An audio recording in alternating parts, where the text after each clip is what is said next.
సర్పంచుల సంఘం ప్రధాన కార్యదర్శి ప్రణీల్ చంద్ర గారికి కృతజ్ఞతలు. అదేవిధంగా మరి బీసీపీఎఫ్ ఏర్పాటు చేసేదానికి సంవత్సర కాలంగా మరి గతంలో టీఎన్జిఓ కానీ ఇతర సంఘాలు కానీ దాదాపు ఒక 100 సంఘాలకు నాయకత్వం వహించి మరి ప్రత్యేక తెలంగాణలో తనకొక చరిత్రను సృష్టించుకున్నటువంటి గౌరవనీయులు మాజీ మంత్రివర్యులు శ్రీనివాస్ గౌడ్ గారు మాట్లాడవలసిందే కోరుతా ఉన్నాం.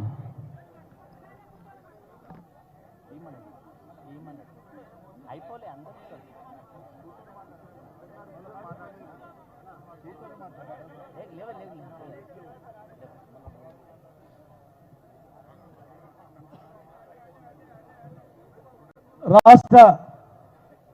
ఎంపీటీసీల సంఘం అధ్యక్షులు ప్రజాప్రతినిధి ఫోరం నాయకులు కుమార్ గారు, ఎంపీటీసీల ఫోరం ప్రధాన కార్యదర్శి రవీందర్ గారు,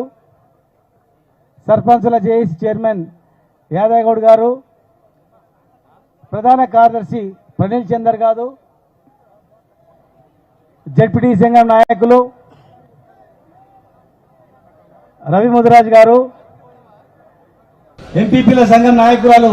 కళ్యాణ్ గారు, మున్సిపల్ కౌన్సిలర్ల సంఘం నాయకులు నరేందర్ గారు, కార్పొరేటర్ సంఘం నాయకులు జగన్ గారు,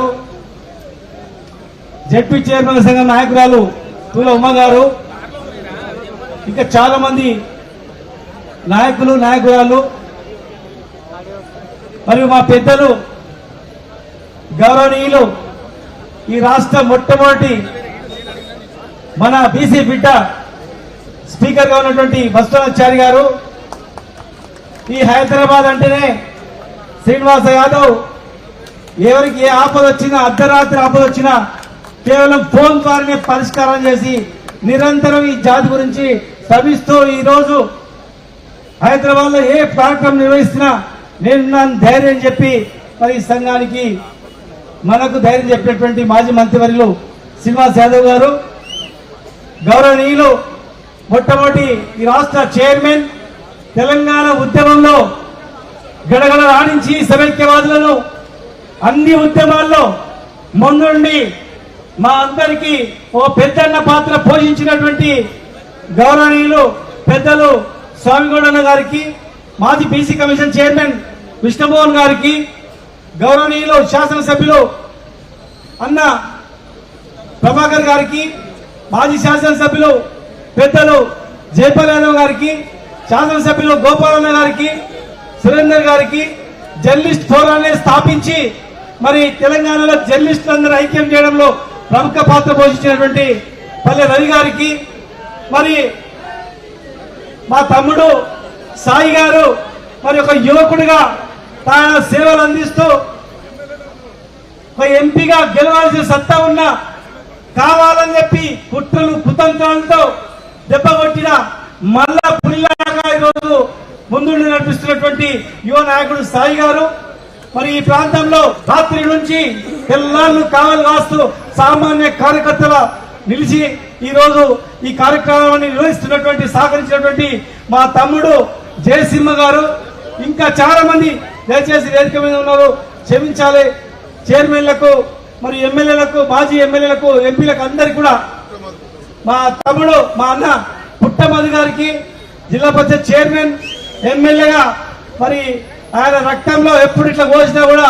బీసీ అని అనిపిస్తుంది, అంత ఫెరోషియస్ గా కొట్లాడుతున్న పుట్టమధు గారికి, మా రసమయ్య బాలకిషన్ గారు తన గొంతకై ఇలా ప్రోగ్రామ్ అవుతుందంటే ఆయనే ఫోన్ చేసి అన్న మా టీం వస్తుంది, నేను మీ గొంతు అని చెప్పి ఈరోజు ఇక్కడ పంపించినటువంటి రసమయ్య గారికి, దయచేసి ఇక్కడ ఉన్నటువంటి పెద్దలు చాలా మంది వచ్చారు, కుల సంఘాల పెద్దలకు అందరికి నమస్కారం. ఇప్పుడే జస్టిస్ ఈశ్వరయ్య గారు కూడా బయలుదేరిండు, ఆయన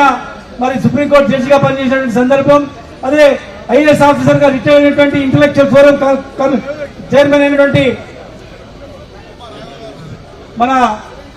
చిరంజీవి గారికి, ఇంకా వివిధ సంఘాల నాయకులకు అందరూ వస్తారు, అందరికీ పేరు పేరు నమస్కారం. ముఖ్యంగా పాత్రికేయ సోదరులకు అలానే ఇదే గడ్డ మీద ఇదే ప్రాంతంలో తెలంగాణ ఉద్యమానికి పూర్తి సహకారంతో పెద్ద మనసుతో మీరు సహకరించిన, మీరు మళ్ళీ ఆ ఉద్యమంలో ఉన్నటువంటి వాళ్ళే ఈరోజు న్యాయం ఇది, న్యాయమైన డిమాండ్ ఇది. ఈ న్యాయమైన డిమాండ్ లేకపోతే మళ్ళా ఉద్యమాలు వస్తాయి, మళ్ళా గొడవలు వస్తాయి. ఈ ప్రాంతం అంటేనే ఉద్యమాల గడ్డ అని చెప్పి సపోర్ట్ ఇస్తుంటే జర్నలిస్టులకు అందరికీ కూడా పేరు పేరు నమస్కారం. చాలా మంది చాలా విషయాలు మాట్లాడారు. నేను ఎక్కువ విషయాలు మాట్లాడేది ఒకటి మీకు తెలియజేస్తున్నా సభ ద్వారా. ఈ ప్రభుత్వానికి మీరు అన్నదేంది, మీరు చేస్తున్నదేంది, మీరు అన్న మాటలు కావాలంటే మీరు వినండి, ఇది మాట్లాడండి. నోరు ఉంది కదా అని చెప్పి, అబద్ధాలు వింటున్నారు కదా అని చెప్పి ఇష్టానుసారంగా మాట్లాడితే ఎవరైనా క్షమించిందేమో కానీ ఈ ప్రజలు బడుగు బలిగిన వర్గాల వాళ్ళు క్షమించరు. దయచేసి